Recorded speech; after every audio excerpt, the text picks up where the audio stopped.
Hello and welcome back to another episode of Beyond the To-Do List. I am your host, Eric Fisher, and this is the show where I talk to the people behind the productivity. This week, I'm excited to republish a conversation that I had with Megan Hyatt Miller. Megan is the President and Chief Executive Officer at Full Focus, previously known as Michael Hyatt and Company, and is the co-host of the popular business podcast, Lead to Win. She's the oldest daughter of Michael Hyatt, whose name you'll recognize because he's been on the show a number of times, and Megan's been on once before with this conversation. I wanted to republish this conversation because I've been thinking about it a lot lately for two reasons. Number one, Megan is coming back on the show in January with her father, Michael Hyatt, to talk about their new book, Mind Your Mindset, the science that shows success starts with your thinking, coming out in January 2023. So in prep for that, I've been thinking about this last book that they co-authored, not only for that reason, but because that topic of that book has been on my mind. That previous book being Win at Work and Succeed at Life, 5 Principles to Free Yourself from the Cult of Overwork. And here, as we're rounding out 2022, I've been thinking a lot about those 5 principles that help you rethink work and productivity from the ground up so you can achieve what they call the double win. And in this conversation that I'm republishing, we talk about that. We talk about those 5 principles. We talk about it from a high level and then drill down into practical steps that you can take at home and at work to achieve true work-life balance and how to make that work for you. And if you're like me, as you're closing out 2022,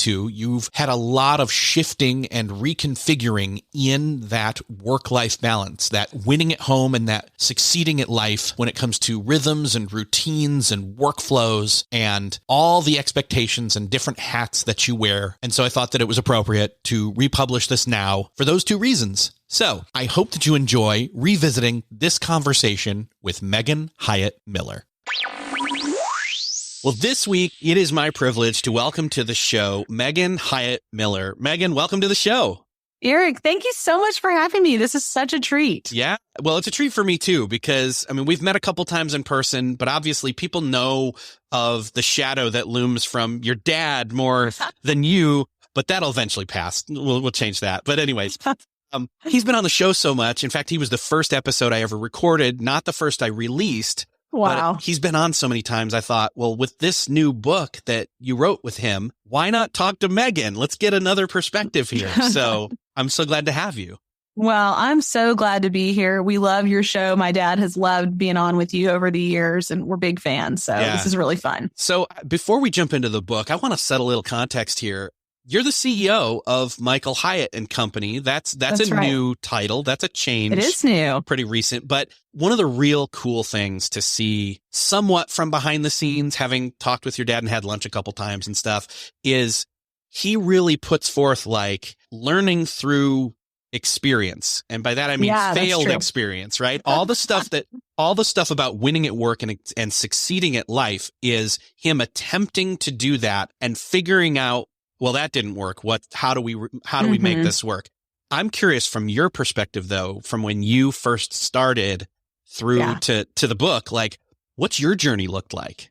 Yeah, thank you. That's a great question. So I started in 2012 with my dad. At that point, he was mostly writing, speaking. He had just written his first book with the company, which was called Platform, Get Noticed in a Noisy World. And Eric, that's kind of when our worlds intersected. We were talking a little bit about that before we started recording.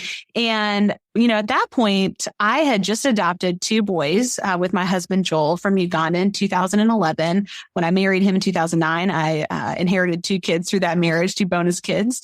And so all of a sudden we had 4 kids. And I had decided a couple years before that, well, I think I'll just be a stay-at-home mom. I have all these kids now. It's too much. Our boys had some special needs, pretty significant needs that needed my attention. And about 9 months into that, I was like, oh, I don't know if I can do it.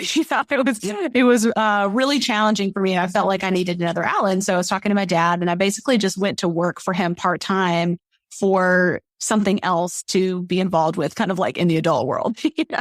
And it quickly snowballed from there. Before I knew it, I was in charge of all kinds of stuff. We were launching all kinds of different things, and it grew and grew and grew. And then about 2015 or so, we kind of got to a critical point in the growth of the company where he came to me and he said, hey, I really want you to take over running the company. I want to make you the COO. I want to be able to focus on some different things in the business, and I can't do that while I'm running the day-to-day operations. And so I want to, see if you will take over. And in my heart, I was like, "Ugh, I really want to do this. This is a huge opportunity. I feel like I've been working towards something like this my whole life. I knew that professionally could do it, but I'm looking at my kids going, but they need me, and they really need me in a particular way that I can't delegate. I can't outsource. I need to be there when they are ready to be picked up from school every day." And so I went to him and I said, I want to say yes to this opportunity, but the only way I can do it is if I can leave every day at 3:30 and go pick up the kids from school, because I need to be there when they get home. They need me. And he was like, "Sure, I don't care. As long as you can, deliver the results, it doesn't really matter to me." And I was like, "Okay, game on," And so that really, for me, the imperative of my kids' needs was what drove me to this thing in the book, Win at Work and Succeed at Life, that we call the double win, that I wasn't willing to compromise professionally what I knew I could accomplish, but I also knew that I couldn't compromise in my personal life because the stakes were too high.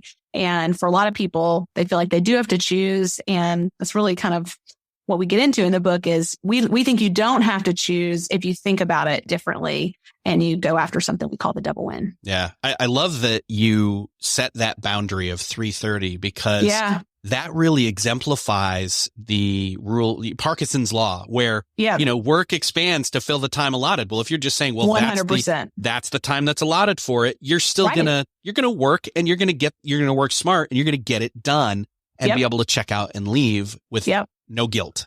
Right? Yeah, absolutely. And, I have certainly had various seasons where that's been harder than others. And I've had to kind of come back to the drawing board and figure things out again. It's not that it's perfect or always easy, but my gosh, it's been so worth it. My boys, who were at that time, were little, are now 12 and 10 and have made so much progress and are really doing well. We now have 5 children. We adopted a baby 2 years ago who turns 2 on Easter Sunday. Oh. And she's just a total blast. She also has some special needs. And it's just made it possible to align what matters to me personally, but also not compromise my professional potential, or the potential of our business, which is really rewarding, and I think most of us have come to believe that we have to make a choice, and it just doesn't have to be that way. Yeah. You don't have to, it's not a single win option. It's the double exactly. win. Yeah. It's not an option where somebody has to lose. And I think that's what we've been told. We talk in the book about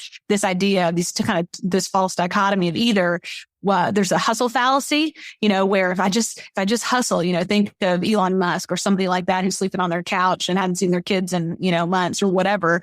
But that's the way you're going to succeed. And, in sort of more non-celebrity culture, we kind of tell ourselves, well, it's just till the end of this launch, or it's just till the end of this, thing I finish at work or whatever. And it never really ends. You just kind of keep hustling and you make all these compromises that you regret later. Or you go over here on the other side to what we call the ambition break, which is, well, I guess because my family matters to me, or maybe I'm caring for my elderly parents, or maybe I have a chronic illness, or, I don't want to end up with one or whatever. I guess I'll just have to kind of pump the brakes on what I know I'm capable of so that I don't make a compromise that I'm going to regret later. And, my dad and I, as we were writing this book, thought to ourselves, we don't like either one of those choices.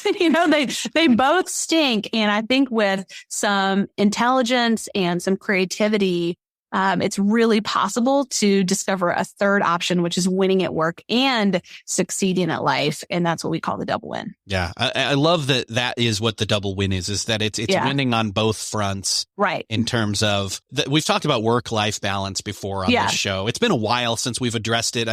Some people have an aversion to that. They say work-life blending or, one of the best examples I've ever heard was like walking on a slack line where you're kind of staying balanced in both, but occasionally you do have to swing one way or the other without falling completely off on one side or the other, just because. But generally it's the exception, not the rule, where, like you lean hard into one side and then you lean hard into the other. But overall, life is healthy, in other words, and you're again, winning in both ways. I think that's true. And here's what's really interesting. When people talk about work-life balance, I think part of the reason it gets a bad rap is because no one really talks about how do you do it? And it sounds like pie in the sky, and it's mostly just empty promises, and people either feel like they're a failure or they feel like they're disappointed by that idea. The other thing that happens, I think, among high achievers is they kind of poo-poo it because it just sounds sort of soft and, like you're not serious enough. And what we love about the double win is that in many ways, this is really a performance strategy for your whole life. This is not about how do you underperform on purpose. This is about how do you perform at the highest level possible in all areas of your life so that you get to the end of your life and you think, my gosh, I have reached my professional potential. I've done more than I ever thought possible, but I've also done the same thing in my marriage, with my children, with my, parents, in my community, with my health, spiritually, whatever, all the different domains of your life. And so that's what we're really interested in is if you think about like elite athletes, they would never overtrain as a performance strategy, which is kind of what we're doing often professionally, right? We're working 50, 60, 70 hours a week, just as our kind of business as usual. That would never fly for professional athletes because they would end up injured. Their careers would be cut short. They wouldn't perform at the highest level. And instead, they're looking at a holistic perspective of how do I get myself to perform at the highest level by looking at this big picture. And that's really what we want to, that perspective is what we want to bring into the professional realm for people. Yeah, I love that you leverage that high achievers, we're not all high achievers. Some of us like to think we are. Or we are, literally. Or we're maybe forced to think we are because of the hustle culture that's, perpetuated. But what people don't address is this idea that rest is a tool. In other words, having a life, succeeding at life is not a cop-out or a failure. It is actually something that if you are very work-oriented overall in your life, having a life will make you better at work. That's right. It's not, it's not something where in other words, you're not wasting time resting. You're sharpening yourself, your aspects of yourself, other aspects of yourself. You're letting your brain have dormant time and things like that. So exactly. We talk about that in the book, the idea of non-achievement and how foreign a concept that is for people who are just so obsessed with achievement, which is true for most of us in the West. But actually, again, this is a performance strategy. By giving yourself non-achievement time, you're really refilling the well so that when it's time to innovate and be creative professionally, you have something to draw from, just to give you kind of like a real world example of this. So of course, last year in COVID, like everybody else, we were immediately faced with the incredible stress that our team was under, with, toddlers crawling all over people's back while they were trying to figure out Zoom, while they were trying to homeschool the kids, while they were trying to, manage parents or, whatever. So many things happening all at once while also trying to pivot in our business and meet those needs, et cetera. And we determined I think it was about the first or second week of April. So we're, a few weeks in now to this crisis. And we felt like, gosh, our people are just sucking wind, like emotionally, psychologically, mentally, physically, people are really struggling because now all of a sudden they have demands that they've never had. And so we decided to cut our workday back from, about 8 hours to 6 as an experiment. And we just said, because they were coming to us and saying, working 8 hours feels like working 16 hours right now. It feels like we're moving through mud. It's so hard. And so we said, okay, let's try this experiment. And, what we found is that one, people were more productive, that we really didn't lose productivity. That, we've decided to make that experiment permanent in our company. And we're pretty close. Probably by June, we'll have everybody in a company able to work a 6-hour workday all the time. And what was amazing for us last year is that, we always go through strategic planning. We set a pretty aggressive budget. We exceeded our profit goal by 50% last year in the middle of a pandemic year, working 25% less time. And I feel like that's what we're talking about here. It's that kind of math in terms of we're not compromising our performance, but we're being very strategic about how we think about it so that we really get the most out of the contribution we have available. Again, it goes back to, I almost hear the echo of, I'm going to stop at 3:30, right? It's almost like Exactly. putting that in place for everybody at the company. Yeah, right. And I knew I had done it for so many years at that point. You know, I always kind of wanted to try it with the whole company, but there's nothing like a good global crisis to make you try things you've never thought about trying before and, you know, really take that risk. And man, it's just been nothing but amazing. Our team's now able to pick their kids up from school. They're able to work out after work. They're able to, you know, spend time doing other fun leisure things. And it's just enriched the quality of everybody's contribution. And we love it. Not to mention it's an amazing recruiting tool, right? Retention tool. For sure. One of the things that I was interested in talking with you about is this idea of, again, you mentioned work-life balance. We've been talking around that. Your perspective, though, as a woman probably differs because you hear it often referred to as it's almost a gender biased thing where it's mostly talked about as work-life balance is a woman's problem, not a man's. A man doesn't have to worry about that.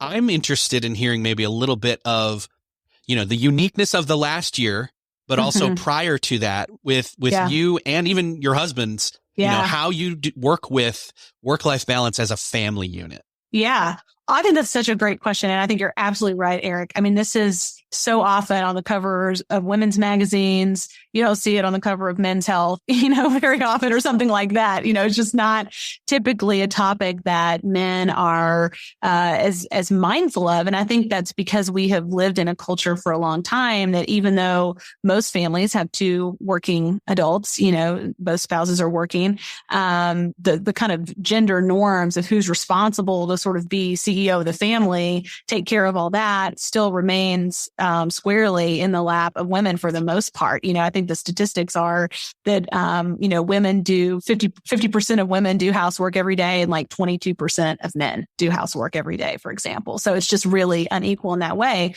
But I think we're all trying to figure it out together. And, you know, when Joel and I got married, we've been married for 12 years. And really my career started taking off and it was going to be clear that I was going to have a lot of responsibility. We have a lot of conversations, honestly, just negotiating. How are we going to do this? And I think it's a combination of, first of all, a shared commitment to each other, you know, that we want to be for each other professionally, that we want to help each other to be all we can be. Joel is an executive in our company as well.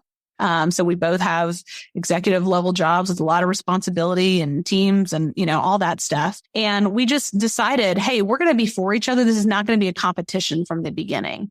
And we are going to intentionally pursue equity between the two of us. So in fact, we have revisited this many times. We recently made a list of all the things that we were still doing in our home that we hadn't, you know, delegated or outsourced or whatever, that were like driving us crazy. And what we found when we did that is even though we'd had many conversations, there were still way more things on my list than were on his list. And he was like the first to acknowledge that, you know, wow, this is really unequal when we sort of objectify this. How can we divide that up differently? And we did. We went through and he took a bunch of stuff. We decided we're going to delegate some stuff.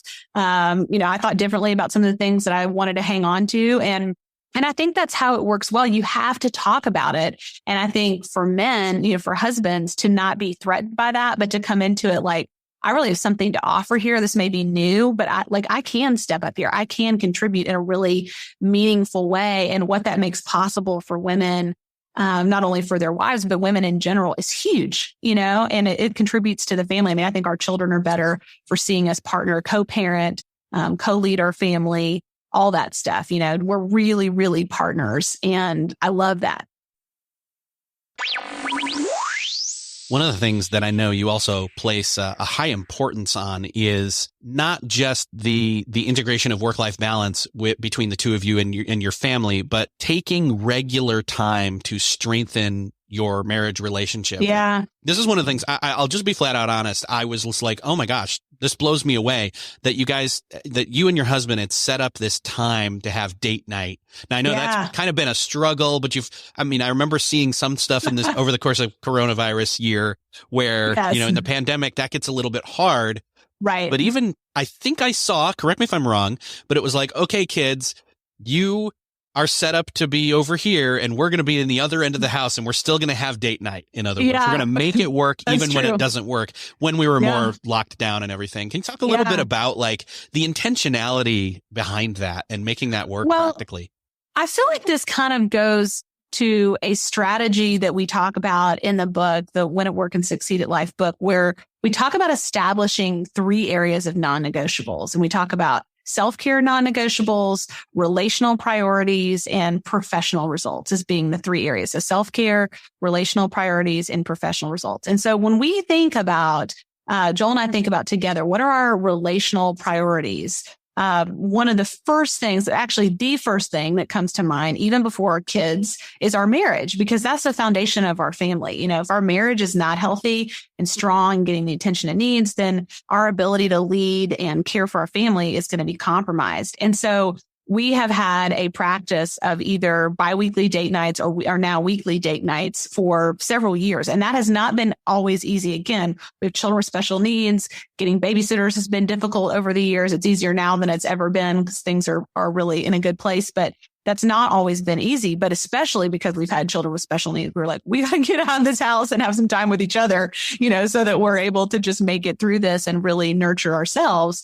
And that's been absolutely the top priority for us relationally. So it's not always like fancy. It's not like we're going out to concerts and fancy restaurants and, you know, like dancing or something, especially not in the last year. But we are making time for each other. I mean, it might be something as simple as, hey, I need to go drop some stuff off at Nordstrom to be, you know, have some pants hem. Let's go do that. And then let's go grab something to eat at Shake Shack nearby. You know, that's a pretty like regular date night for us. That's pretty low key. And we'll sit lately we've been sitting in our car doing it because we haven't been eating in restaurants, although hopefully that's about to change very soon. But you know, it's not about that it's flashy. It's just about saying, hey, I see you as an individual, not just as a parenting partner, that we're married, that we're committed to each other. We love spending time together, and we're going to make that a priority. The other thing that we've done for a long time, though we have not done it in the last year because of COVID, is gone on quarterly getaways with each other, which sometimes just looks like staying overnight in a hotel down the street. You know, sometimes it means we actually go on a trip together. But just making time for each other is so important. You know, that really can't wait. That can't wait 20 years till all of our kids are grown and out of the house, because what will we have at that point? With varying degrees of success, I've tried to incorporate this date night thing and into our life. My wife actually is better at it. She'll say, hey, I need to go, drop this off and go to the store. Do you want to go with me? Right. And in my mind, I'm like, go to the store. But then I'm like, oh, wait, I get to go with you. And the kids, you know, I have a teenage daughter and a slightly younger than that son. And it's like, they can stay home by themselves. Yes, right. I'll go. Let's do this. Let's hang out, you know? And so I think even in those little moments, even when it's somebody's struggling to figure out, how do I get a babysitter? How do I, overcoming all those minor obstacles, there are ways to overcome them, on a frequency basis, but yes, there are little wins that then can build momentum to bigger wins. Well, I think so too. And I would say just on the practical side, my dad often says, and I think we even say in the book, what gets scheduled gets done. And the secret for us, whether we're talking about working out or date nights or whatever, is establishing a schedule and getting it set up where it's so automated that we take the decisions out of it. And so what that looks like for us is we have a babysitter scheduled every Tuesday night. Every Tuesday night is a date night. And even if that means all we do is drive to Shake Shack or Chick-fil-A, we don't really do anything very exciting, we still have that time together that we can count on. And that has been so huge. So if I could go back and tell, myself with young little kids, back 10 years ago, I would say, just get it set up, whether that's swapping with a neighbor or a family member or whatever is realistic in your stage of life with your resources. Just make a commitment to do it and then get it scheduled so you don't have to decide. Because especially if you have young kids, you're tired. Like by the time it gets to Tuesday night and now you got to find a babysitter, you're just not going to do it. It's too much work. Yeah. Well, and it can also be one of those things where we run into this a lot where it's like, oh man, I haven't pre-planned what is for dinner, right? Well, if you already know Tuesday night is that, and you have the babysitter set up and it's already on automation, right? It's exactly. It's suddenly like, oh, it's like suddenly I found out I have the afternoon off. Yes.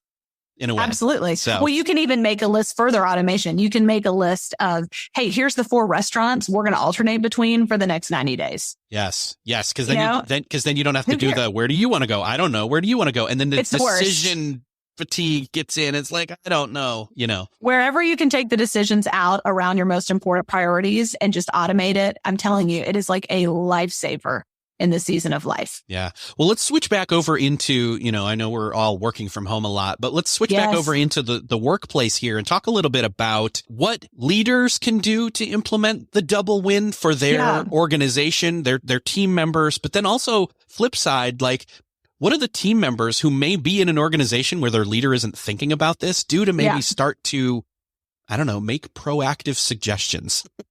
Well, here's what I'll say. I think that the way you sell this to your boss, and this is one of the questions we get all the time, if you want to set hard boundaries on your day, which is one of the things we talk about in the book, that you have a hard start to your day and a hard end to your day and times when you're absolutely unplugged, because that's what humans need to flourish. We can't be always on and perform at our best. It's impossible any more than an athlete can be running, 24 hours a day and expect to win a race. It's just, you don't have any rest. It's impossible. Is that you have to sell this from the perspective of what matters to your boss. And for most bosses, what they're thinking about is results and performance. How do I get the maximum results from my team? And so if you can sell this from the perspective of, hey, I think I can deliver even better results for you. And maybe that's concrete. Maybe you commit to some goals. But here's what I'm going to need in order to do that. I'm going to need to be done at a certain time every day. At 5 o'clock, when I'm done, I can't be available unless it's an emergency. And here's how I'd like to be contacted for an emergency. And I'll always respond if there's a true emergency, and let's just try this as an experiment. Let's try it for 30 days. Let's try it for 90 days. And let's just see if I can produce better results. And if you feel like this is really working for you. I think most bosses are willing to say yes to that so long as their interests are respected. Now, if you're like, hey, my results are going to be cut in half and I want to be, unplugged on the weekends, probably that's a hard no, right? But I think if you sell it from that perspective, most bosses are going to be open to it. If you are the boss, the thing to be really mindful of is to focus on outcomes and results and not on the process or micromanaging people. So when we're able to, as leaders, give our team a lot of autonomy, when we're able to allow them to prioritize areas outside of their life, what you said earlier about constraints driving innovation, which we talk a lot about in the book, is that you will get creative thinking, you'll get innovation, you'll get performance at a level you haven't seen, but you have to kind of take that risk of trusting your people. And when we're working with our clients, we have a big coaching program within our company called Business Accelerator, where we're working with our coaching clients who are business owners. One of the biggest obstacles that they have to overcome is that desire to micromanage, that they kind of want to be in charge of the process and not the outcome. But it's so freeing when you can move to that. The other thing is what you'll find is you have morale, dramatic increases in morale, engagement, tenure, all kinds of things that employers are looking for in terms of producing results. So I would really encourage you to give this a try, to also lead by example. Eric, this is the hardest one, right? We know this from our experience, that whatever you do as a leader with your own behavior is what will become the standard for your team. So if you have a hard stop at 5 o'clock, or in my case now 3 o'clock, your team will feel permission to do that and even pressure to do that. If you're checking in on vacation, though, or if you're answering email at 5:30 in the morning, guess what they're going to do? Same thing, right? Yeah. So we have to set the standard with our own behavior and then encourage people to be responsible for the results. And some pretty amazing things can happen on the other side of that. Yeah, I used to work at a university, and one of the most impressive things I ever saw was the university professor, or not the professor, the president. He sent an email campus-wide to every single worker and said, I don't want anybody checking emails over the weekend. Wow. And so to set the precedent, this will be the last email you will get from me that will be outside of the weekend. He sent it over the weekend on purpose to see who saw it and replied as kind of a test, I believe. But great. It was genius because I actually saw it over the weekend and I felt like that, okay, yeah, I'm not going to check these anymore. Right. But it was a calling out of that culture. In other words, this is setting culture for your company and your life and the lives of your team. The other thing that it made me think of was, again, I keep hitting on this. I'm done at 3:30 and the 6-hour day. Here's the thing. Nobody's doing 8-hour days of work. It's just not, Right. you may say you're present, you're a warm body for 8 hours Exactly. a day. But when I was sitting in a cubicle back in the day, like I wasn't answering the phone and or emails that whole time. Right. I was piddling away the hours. I was so good at getting certain things done. I had 2.5, 3 hours of work that I got done in 8. Right. Right. Yeah, So, absolutely. And that's really common. In fact, there was a study that Microsoft did on their employees, and basically people were clocking about 45 hours a week on the job, but only 28 of those they measured to be productive. So basically just under 6 good hours a day were really feasible for those folks. And so for that matter, once you get over about 50 hours a week, you start having diminishing returns in terms of your productivity. So we kind of tell ourselves the story that 8, 10, 12 plus hours a day is productive, but it's actually not. It's not productive. You're literally wasting time. What that means is, of course, if you really only have 6 valuable hours of the day, give or take, that we need to be very, very, very choosy about what we spend our time on and what are truly high leverage activities. And this is really the secret to how you accomplish the double win, how you can work less so that you can enable that success in the rest of your life. The only way that's really possible is for you to get laser focused on the highest leverage activities that you can possibly spend your time on, the ones that drive results that you're responsible for. If you can do that, then all that other stuff that's kind of on the peripheral, you can just sort of let that go and really make some headway without losing anything except wasted time. yeah. And for more on that, you can jump into the Free to Focus book, because Yes, that's what absolutely. that's all about with the compass Right. and all of that. Yes. I was privileged enough to sit through the live sessions for that Yeah. a few years back. I forget, it's been probably 4 or 5 years now, but I just remember how impactful that was. So I'll link up to that book in the show notes for people. The other thing that hits me is that if you're then compressing that time and saying, this is my window of work, and then you're not over draining yourself or overtaxing yourself, you're going to see yourself and your teammates have more energy, physical energy, Right. mental Right. energy even. So, Well, and creativity. I mean, Yes. I think that's the amazing thing. I don't know about you, Eric, but I find that my best ideas for our business come when I'm not working. And I'm not even intentionally thinking about work. Like I was out running this morning and I was listening to a podcast and I was, outside. I hate working out indoors or doing cardio indoors. I don't mind lifting weights indoors, but I like love getting out in the neighborhood and running. And I just had this brainstorm of ideas about our culture and teamwork and how we could do things better. And I was listening to a podcast, which I always start out doing, or a book. And I only get about 10 minutes in before I have to turn it off because I have some kind of, like brainstorm that makes me stop and I have to think about it or call somebody or whatever. And, I think that's a great example of the value of non-achievement time. Because when we're not in a place of trying to achieve, we're not quote unquote working, our brain has the ability to make different kinds of connections than it would normally in kind of that literal linear space of work. And that's what we need. I mean, we're living in a time that is demanding innovation and creativity. And that's why we need to strategically and intentionally use non-achievement time to feed our brain so that we have something to draw from. well, and the other ultimate, I guess, non-achievement time would be sleep, right? Because Yes, sleep affects us in places where, absolutely. for the longest time, and your dad and I have talked about this, his whole nap thing really pushed me over. I think it was 2017 or somewhere in there, 4 or 5 years ago now. He made me a believer, in other words. And Yeah. so in naps, but naps aren't the only place where sleep's super important. Right. It is important to Right. get great nights of sleep. That's been something, again, it's been a little out of whack this past year and a half Sure. now, but it's still so super important. I mean, that's partly why Right. you've got these constraints in place. Absolutely. I mean, here's the scary thing. If you're sleeping 6 hours or less a night, it's equivalent to being legally intoxicated. I mean, that's sobering, pun intended, right? Yeah. Like when you hear that, think about all the nights you slept 6 hours a night, especially in the last year with all the anxiety, right? It's really easy to sleep 6 hours a night and have that kind of be your normal. And yet when you think about one of the most important activities you can do as a leader, as a professional, is make decisions, is be creative. your decision-making ability, your ability to discriminate between tasks and choose the high leverage ones are so diminished by exhaustion. And most of us are running around absolutely flat out exhausted, and we don't even know it. It's become our normal. And in reality, if you're thinking to yourself, listening to us talk, gosh, my self-care in the last year has just really gotten off track. I've not been exercising. I haven't been paying attention to my nutrition. My mental health maybe isn't where I want it, whatever.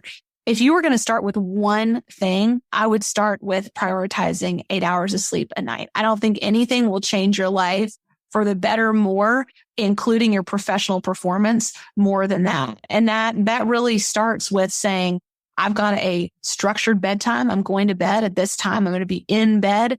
No, in my case, that's 9:00, and every night I have to say no to things that I'd like to keep doing. My husband, Joel, is actually more of a night owl than I am. So it's even bigger sacrifice for him than it is for me.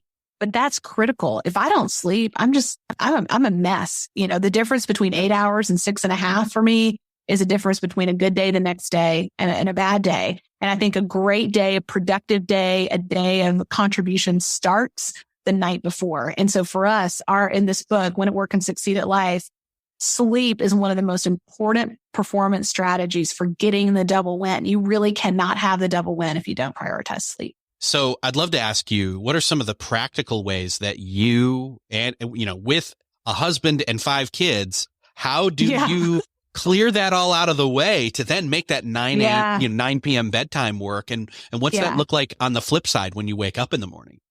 Yeah. Well, first of all, like everything for us, I think it starts with vision. It starts with why is this important? It's not just like some rule. I mean, it has to do with who we want to become, how we want to show up. And those are conversations that Joel and I are having together. And we really this is probably actually the hardest thing we've had to negotiate around kind of like shared decision making in our marriage, because Joel, like in his perfect world, he'd probably stay up till 11. That's just how he's wired. I could go to bed at 8:30 every night. I'm done at that point. And so we really had to talk through that about why that mattered and why I needed that. And usually in a marriage, there's one person that's kind of more early evening oriented and one person that's more of a night owl. That's pretty normal. And so I think just talking through that has been really critical. So starting out with a vision has been very important. And then saying, okay, well, if that's going to happen, then what does our evening ritual look like? And like ritual makes it sound like it's really complicated. It's not. But like, I like to take a bath every night. That's kind of part of my evening ritual. Well, if I'm going to do that and get in bed by 9, I can't like take a bath at 8:45. That's not, I'm going to now be at 9:30 by the time that's all done. So we have to back it up. We have to kind of coordinate the kids' bedtimes. And our kids, by the way, their ages are 20 to 2. So we have literally every stage of kid except a newborn at this point in our house, and so some of the kids are going to bed later than we are, but we have to structure all of that to make it work so that when we're ready to get in bed, all the different things work. Then on the flip side, we're getting up at 5:00 because, as you said, we have 5 kids. The kids start getting up at about 6:30. And that's our window of time to be able to plan our day, to have a devotional time where people of faith. So that's important to us. Part of my self-care is I plan what I'm going to eat for the day. It's not like diety, but it's just like I want to be intentional about making sure I have a plan that I'm not going to get too hungry, that I'm nourishing my body. So I make that plan every day. And then we both work out. We have a little gym upstairs in our home. That was kind of an addition of COVID, where sometimes we'll alternate going outside and running or riding bikes or whatever. And, that all has to happen before the kids are up and going, especially the baby, where we can make all that happen. So it starts with that vision and intention, and then really figuring out a plan and tweaking it until we get it right. And there's been a lot of tweaking because we got a lot of variables with all those kids.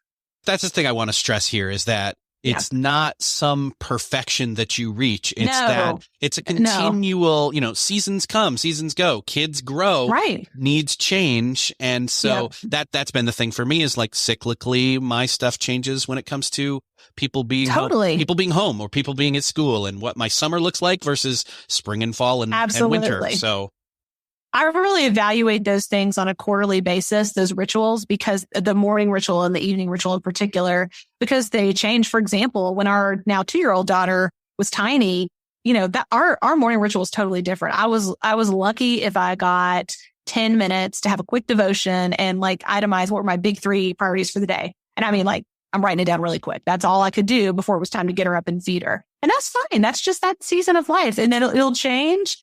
And we can't, my dad is an empty nester. He's 65. That's a totally different stage than my stage of life. I'm 41 with 5 kids, all still at home. Right. So, and that's different from somebody who has a newborn and a 2-year-old. And we just have to be flexible versus someone who has no kids. We just have to be flexible. Yeah. Yeah. And you've got to have that awareness of where you're at, who you are, where you're at, what your intentions are, who's on your team at home and at work. All of that awareness before you can really, in other words, don't get down on yourself as you start to go through the book, because it seems impossible or impractical when it's very possible, and small steps of practicality are going to make it even more possible as you go. I think so too. And I think, not to, keep repeating myself, but I really think it starts kind of like in my story with this commitment to, here's what I need in my life. Here are my non-negotiables in terms of my self-care, my relational priorities, and my professional results. Here's what matters. And that might just be a couple of things in each of those categories.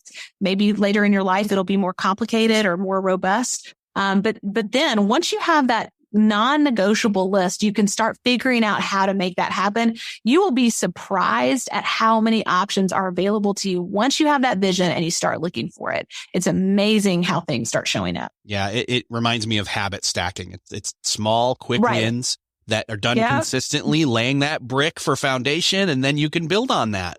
That's right. So I want to start pointing people to the book, though, because this is a great, I want to say short and sweet, but it's not, but it is at the same time. I like when books aren't like filled with fluff and just regurgitate stuff over and over and over again. You outline it and you go through it and it's perfect. So I want to start pointing people to where they can go to get the book and or find out more and, any bonus stuff or all that kind of stuff. Absolutely. Well, we've got lots of great bonuses for your listeners, Eric, and people can find out about those at winandsucceedbook.com/beyond. So winandsucceedbook.com/beyond. One of the really cool things that we're doing is on April 20th, we're having a live book launch event where my dad and I are going to be interviewed in really kind of one of the most intimate interviews that we've ever done with Michelle Gashat, who's on our team, our director of coaching. And she's going to we actually have no idea what she's going to ask us, but she's really going to dig into our stories. We have a couple of other great interviews that we're doing as a part of that with guests. I think it's going to be a really inspiring, practical time for people. So that's totally free. You get a ticket to that. It's like a $500 value when you pre-order the book. So I'd love for you guys to join us for that. I think it's going to be a really special time. Perfect. Well, yeah, this will be out in time for people. So you don't want to waste time. Go check the show notes for this episode to get the links for that, get the book and all that. And oh gosh, I'm looking forward to that now. So I think it's going to be so great. I'm really excited. And in fact, later today, I'll be recording an interview with Chalene Johnson, who actually has a neat part of my own story of the double win. So I get to interview her in advance of that event as well. So it's going to be really neat. Very cool. I love Chalene. She's awesome. I can't. I know. I do too. Her dance parties on stages are just kind of, oh my gosh, I can't believe you're doing this. But no, this makes a lot of sense. Keep going. So, well, Megan, it's the stuff of envy. Yeah. Megan, it's been great talking with you. And I'll just make sure everybody go check out the stuff in the show notes for this episode. You're not going to want to miss out on this. Megan, let's make sure that this is your first appearance of many. How about that? Let's put that absolutely out there. Thank you. I would love to come back. Yeah. Thank you so much for having me, Eric. This has really been a blast. Well, that's another podcast crossed off your listening to-do list. I hope that you enjoyed this conversation with Megan Hyatt Miller and revisiting not just this conversation, but the book, Win at Work and Succeed at Life. It's a great book. If you've not picked up a copy, I've linked up to it in the show notes. And again, this is a great teaser episode for the upcoming conversation that I'm having with Megan Hyatt Miller and Michael Hyatt coming in January about their new book, which I have also linked up to in case you're so inclined to pre-order it now. That book again is called Mind Your Mindset, the science that shows that success starts with your thinking. So I gave you a little bit of over the holiday Christmas homework and New Year's homework there for you. But hey, you don't have to do everything I say. You just need to listen to my podcast. If you enjoyed this conversation, I would love for you to think of somebody that you know needs to hear it and share it with them. Do that favor for them as well as for me and help spread the word about this show. Thank you so much for sharing. Thank you again for listening, and I'll see you next episode.